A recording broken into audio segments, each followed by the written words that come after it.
Oh my goodness. I am so thankful that you are here for the ministry show, especially this episode, which is on support. It is a vital factor in ministry. There's probably nothing that connects you quicker or more deeply than rendering support at the proper time, either to someone or if somebody does that for you. This show, you can see the outline there, but we're going to talk about why support's so important and define it a little bit, or at least put some parameters around it. If you've been in ministry very long at all, you know that this idea of support can wreck your program. At least, maybe not your program, but your agenda. That's right. Hopefully, these things will be super practical for you and really help in this vital area of ministry.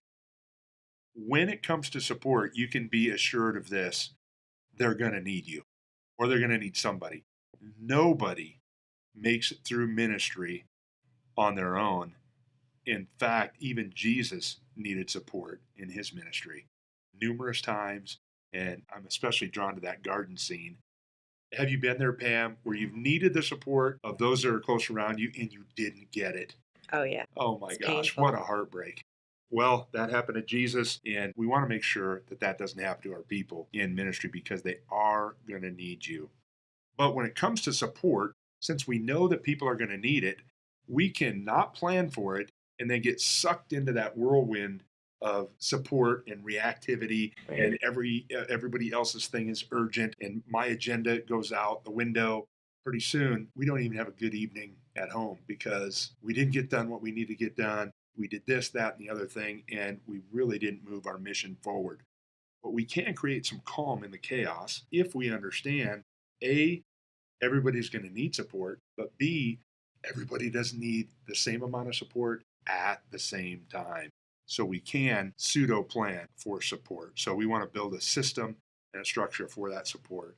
Em, I love your metaphor. So It's funny, this slide, we didn't plan this, but it is scaffolding. At least I think it is. That's yeah, on the that's slide. what And scaffolding is. yeah, early on in ministry, when I started developing teams, I would literally give myself that word picture of scaffolding because scaffolding helps support work crews.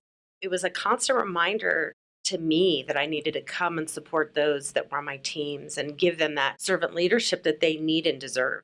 Yeah, beautiful and so true. I like the word picture as well because scaffolding's not the structure, Right. but you can't build the structure without the scaffolding. Exactly. We already mentioned, everybody's going to need to be supported at some point in time and to some level. We just don't know when, who, and the place of that. But why support is so important is that we as pastors and church leaders show the extent of our care by providing support. The extent of our support is the extent of our care. When people are cared for properly, it's almost never do they quit. Right. Where are you going to find that? Well, when you find it, that's something that's super important and vital in just life in general. So it's hard to pull away from that. So just think for a moment in your own life. When people supported you at the right place, at the right time, in the right amount, what does that do for you? Right. Doesn't it validate who you are as a person? Hmm. Doesn't it make you know that you're known Right. very well? Not just your name or something, or how many kids you have, if you have kids, or if you're single, but known for who you are. And then also, it gives you the encouragement, and at least in many cases for me, the motivation to make it through the very reason That's right. I've needed that support. Bottom line, it creates an unmistakable relational bond. I think I've shared this with you, Chris, before. You know that one of our sons had a tragic car accident several years ago. Mm, And even though it wasn't ministry, it was ministry to my heart because I can tell you the names of people that surrounded us, those mhm. that brought a meal, those that came and prayed and stood with us, and those that sent cards. And I can remember every person's name and every way that they extended support to us. So, not just ministry, but when life happens, having that support is critical. Yeah. So when things are touch and go, Mm, yeah. that's so true. So let me put some parameters just real quick around what we mean here by support. It is coming alongside someone when they have a problem and they don't know how to solve it, or a set of circumstances that they're completely unfamiliar with. Yeah, We need support. we do. There's all kinds of different situations that might happen, but When you see people are stalled out, they got that deer in the headlights look, they need support. Now, that's what it is. Let me tell you what it's not. In ministry, we often get this confused. Support is different than nurture and care. Nurture and care is a completely different matter because there's some people, sometimes in their life, they need nurturing and caring just to be able to cope with life. Right.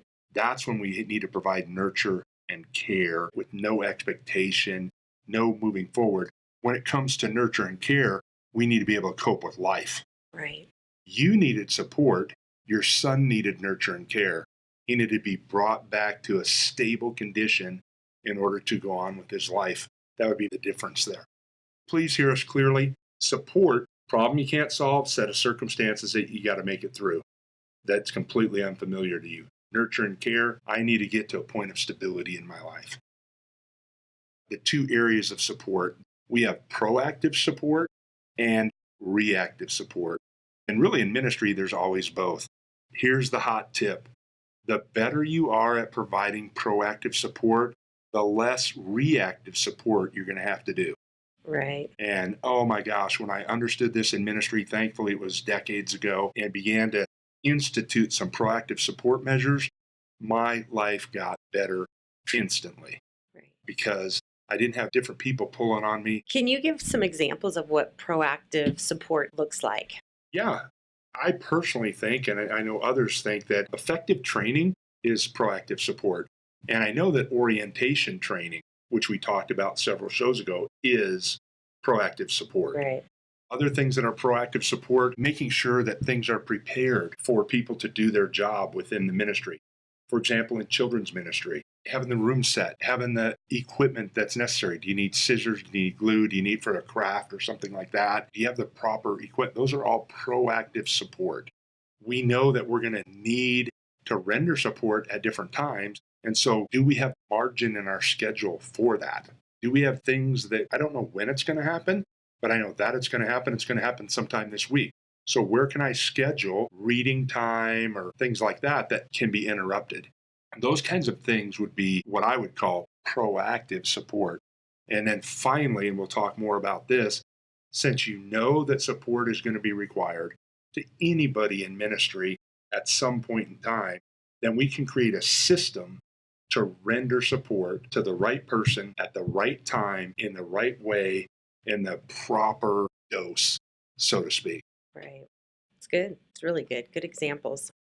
On the proactive side, mentioning that training is a support mechanism, one of the ways that this happens is when I train people, I need to train them on what areas that I'll actually support them in. Right. Because I need to kind of mold and shape their mindset. Otherwise, I'm going to get calls about Uncle Tony's next door neighbor's in-laws' dog needs to go to the vet. Right.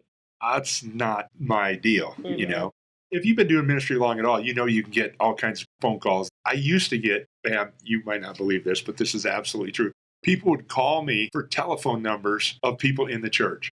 I've gotten dozens to hundreds of phone calls about, well, give me so-and-so's phone number. Now, in the modern day world where we have accessibility to such things through things like Church Community Builder, it's not as prevalent, but I mean, it was just like, I would get frustrated, Sure. you know, and not at them. I mean, not at me, at them. Yes. I mean, I would get frustrated with people and have a bad attitude about it. And then I thought, well, you dummy, when you recruit and train people, just train them the appropriate things. What's an appropriate phone call to make? That kind of a thing. So training is a really good proactive support. When did they call? When did they not call? And by the way, who do they call? It's really important to, if you can, know your boundaries ahead of time, because then you won't have to do like I did, get frustrated with a whole bunch of people over a big period of time until finally I don't know what clued me into it. Well, just train them when to call and when not to call. Right. And after I did that, I never got any calls for phone numbers and things of that nature. I think boundaries is great because I personally was not good at that early on in ministry. I don't know that I'm great at it now. I've gotten better, but it does create a lot of frustration. But then they don't know the expectation. So I have to put it back on myself and say, I didn't create a clear boundary. And when you do, life is easier. It sure is. You know, that kind of falls in this category of the right amount of support. And so in order to render the right amount of support, you got to understand yourself first. So I know there's people that heard me say just a couple of minutes ago, some frustration with people calling to get phone numbers. And they're like, well, why would you get frustrated about that? You're being helpful to people and you're being nice and all that. Well, I mean, I'm raising 3 kids, I'm married, I've got a hobby or two. But the main thing is this, and this is the need to know yourself. I am a flock-focused leader. Mm-hmm. So I'm concerned about all the sheep that God has brought into our fold as a church. My very best friend is a lamb-focused leader. So when you know who you are, then it's easier for you to put in these boundaries of support. So if you're a lamb-focused leader, you're going to love dealing with an individual.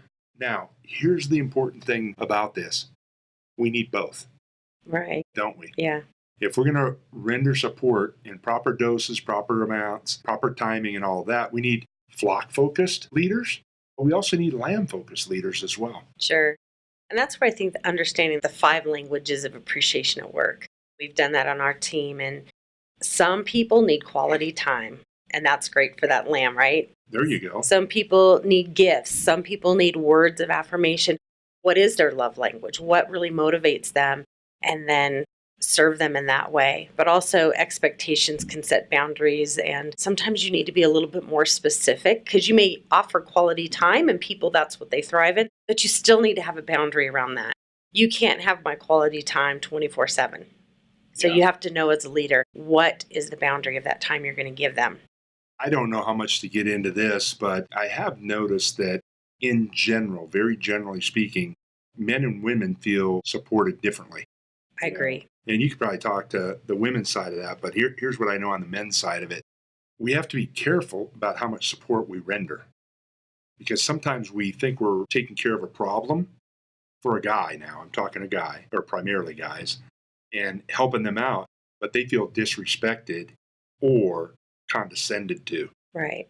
Well, that, of course, doesn't help us in ministry. So I got a friend, his deal is basically this. If he runs into a problem or, something like that, he'll call me up. Hey, blah, blah, this is what's going on. This is what's going on. What do you think I should do? He doesn't want me to help him do it. He just wants some guidance. And I've learned I don't tell him anything. I'm like, well, what do you think would be the best thing to do? Well, have you tried that in the past? Well, how has that worked out for you? Mm-hmm. Oh, do you think you might want to try a different tactic? Well, what do you think might be a good tactic to try? Then, well, I'm going to try that. Thanks, Chris. Bye. Like, I didn't tell him anything. I just asked him 3 or 4 questions. You know what I mean? Right. And then, we're pretty good buddies. So he calls me back. Man, that advice you gave me was rock solid. I did that. I didn't give him any piece of advice. He talked himself into what he needed to do. So some people need to be guided more that way. Some people might need more of a specific, we'll try this first kind of direction or support.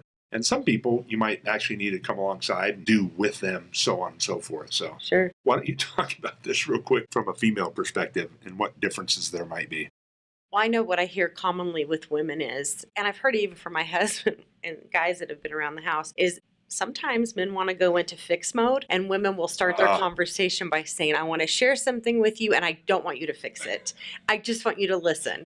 And you don't hear men say that. Okay, I think we need to cut this off now. That's enough. I'm already feeling, go ahead. You're spot on. But is that true? We don't want you to fix it. Sometimes we do, but for the most part, we just want to be heard. So I do think that there is a difference where your friend was looking for the fix. Yeah. When he called you. But I am not so sure that we women want that all the time. Yeah, there you go. And, the right amount of support is something that you sort of learn over time by trial and error. But you can see on this slide here, here's a couple of things that you can have in your head or mind when it comes to getting the right amount of support. Chris, there's a point on here that I would love for you to expand on if you wouldn't mind. It says people that you pour into the most sometimes have the least return. Sometimes when we're rendering support individually, you got to be careful because some people that will suck the most out of you bring not only the least return, but they can turn on you. I don't know a better way to say it than that. Yeah. Man, I've had that happen a number of times in ministry, much to my dismay, but I found out I was welcoming that kind of behavior by trying to be the savior instead of helping them rely upon the savior. Ooh, that's So good. we got to stay away from that. For those of us in ministry, we've talked about this already, but just a reminder to predetermine boundaries. And you can train people, and most people will respect boundaries. And then when those boundaries are there and you do get that call, it's usually one of those calls that you do need to get, and it does interrupt life. because there's a bunch of ministry that does interrupt life. If you have good boundaries and you can clarify them, then your people will know what they can count on you for and what they can count on other people for. And so that just releases and gives a ton of freedom to you as a pastor or a church leader. You're not in this la-la land of, well, people have this expectation of me, but maybe they don't even really.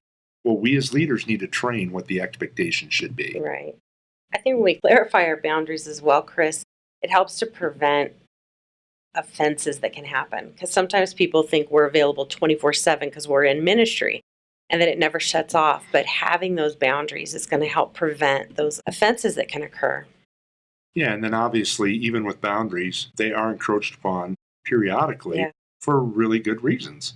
And then you're going to have the margin in your life for those really good reasons instead of the ones that I made fun of earlier.